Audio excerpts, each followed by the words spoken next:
Hello everyone, કેમ છો બધા? આઈ હોપ કે બધા મજામાં હશો. જય શ્રી કૃષ્ણ, રાધે રાધે, જય સ્વામિનારાયણ. બધાને તમારા બધાનું સ્વાગત છે આજના એક નવા વ્લોગમાં. તો વિડીયોની શરૂઆત કરી છે આપણે. બપોરનો 1 વાગ્યો છે. અહીંયા છે માન્યા. હાય, જય શ્રી કૃષ્ણ. જય શ્રી કૃષ્ણ. આજે એવું વિચાર્યું હતું કે હું જલ્દી જઈને તો જલ્દી સૂઈ જાઉં, કેમ કે એટલું બધું બોડી પેઇન હતું અને શરદીના હિસાબે આ બધું ભારે ભારે થઈ ગયું. કાનમાં છે ને ધાપ પડી ગયું ને એવું લાગે, કંઈ સંભળાય નહીં ને એવું થઈ ગયું છે. હા, પી આવ. અને પછી છે ને મેં કીધું લાવ આટલું કરી લઉં ને પછી બધું ધીમે ધીમે કરતા એક એક કરતાં બધું કામ પતાવી દીધું અને વહેલી ફ્રી થઈ ગઈ. આજે ઓછામાં પૂરું પાછું છે ને દૂધે વહી ગયું, એટલે કામ એ વધ્યું એટલું બધું ને તો જલ્દી ફ્રી થઈ ગઈ. ઇસ્ત્રીને બધું કરી લીધું છે, પણ કિચનમાં ગઈ. માન્યાને લાગી હતી ભૂખ, લેટ ઉઠી હતી. હજી આજે એને લાસ્ટ દિવસ છે, બસ હવે કાલથી એને વેકેશન ખુલે છે. તો મેં કીધું લાવ હવે એને રોટલી કરી દો એટલે જમી લે સીધી. હવે નાસ્તો કાંઈ નથી કરવો, તો રોટલી એ કરી લીધી છે. અને મેં કીધું લાવ થોડોક નાસ્તો કંઈક બનાવ. તો પાપડ ફ્રાય કર્યા અને સાબુદાણાની વેફર હતી એ ફ્રાય કરીને મેં થોડોક ચેવડો બનાવી લો. તો અહીંયા રોટલી પડી હતી ને એ તળવાતા બટકા, એટલે તેલ મૂકવું જ તું મારે. તો અહીંયા જો સાબુદાણાની વેફર એટલી તળી લીધી છે અને એટલા છે ને પાપડ તળવાતા તો એ તળી લીધા છે. એવું છે, ખંડેલે ખાવી છે. અહીંયા સેવનો લોટ બાંધી નાખ્યો છે અને અહીંયા આટલી સેવ થઈ ગઈ છે. બાકી તેલ આવે છે એટલે હજી સંચામાં છે પાડું છું. તો મેં કીધું લાવ ચેવડામાં નાખવા સેવ તો બનાવવી પડશે, તો પાછો સેવનો લોટ બાંધી નાખ્યો છે.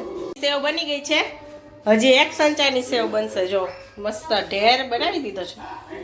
તો સેવ થઈ ગઈ અને ચેવડો અધૂરો છે હવે, કેમ કે સેવન ગાંઠિયા થઈ જાય પછી છેલ્લે પૌવા તરાય ને એટલે તેલ પૂરું થઈ જાય. તો બટેકા મૂક્યા છે, તો આપણે છે ને લસણિયા ગાંઠિયા કરવા છે. તો લસણિયા ગાંઠિયાની રેસીપી આપીશ તમને. એ પહેલાં થઈ ગયો છે મીસુને લેવાનો ટાઈમ, 2 વાગી ગયા છે. તો મીસુને લઈ આવું, પછી આવીને જમીને હવે કન્ટિન્યુ કરીશ. બટેકા બફાઈ જાય એટલે બસ એક સીટી કરીને હવે જાવ જ છું. જો સ્કૂલેથી આવી ગયા અને જમવા બેસી ગયા છે. ભૂખ લાગી છે મીસુ? બહુ જ ભૂખ લાગી છે. અહીંયા જો ડીશ રેડી છે મારી. ટમેટાનું શાક છે, રોટલી, હળદર, ગોળ, ડુંગળી અને તળેલા પાપડ છે, છાશ છે, અહીંયા અથાણા દાણા ને એવું બધું પણ છે. અને માનુબેને છે ને જમી લીધું છે, હે ને ગાઈસ? જો જમીને ફ્રી થઈ ગયા છીએ. જમીને ફ્રી એટલે ખાલી જમીને, જો કામ બાકી છે હજી.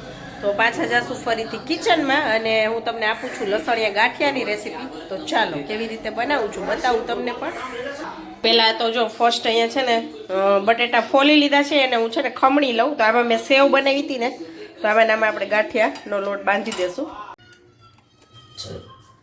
ચાલો ગાઈસ, જો અહીંયા છે ને બટેટા મેં ખમણી લીધા છે. તો આ જેટલા બટેટા છે એટલા જ આપણે ચણાનો લોટ લઈ લેશું.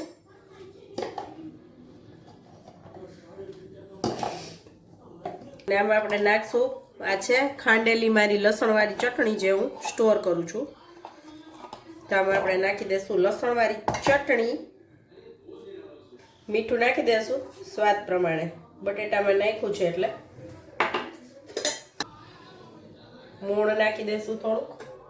પછી આમાં નાખશું ધાણા જીરું પાવડર, સેજ એવી હળદર અને ચટણી નાખવાની છે થોડીક. તમારે નાખવી હોય તો, બાકી ન નાખો તો એ ચાલે. આપણે છે ને મસ્ત રીતે મિક્સ કરવાનું છે.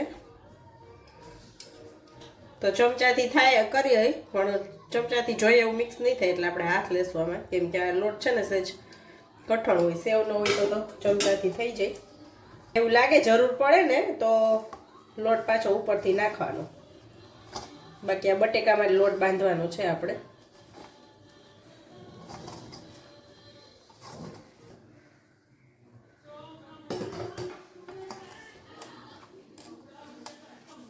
ગાંઠિયાની બદલે ઝીણા ગાંઠિયા આપણે પાડશું, એટલે ઝીણી આ છે જાળી મેં લઈ લીધી છે.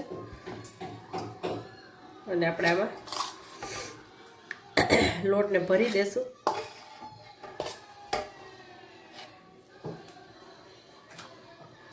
ગાઈઝ અહીંયા તેલ આવી ગયું છે આપણું, અને આમાં મેં ઓલરેડી સેવ કરી હતી એટલે તેલ તમને જરાક ઓલું લાગશે.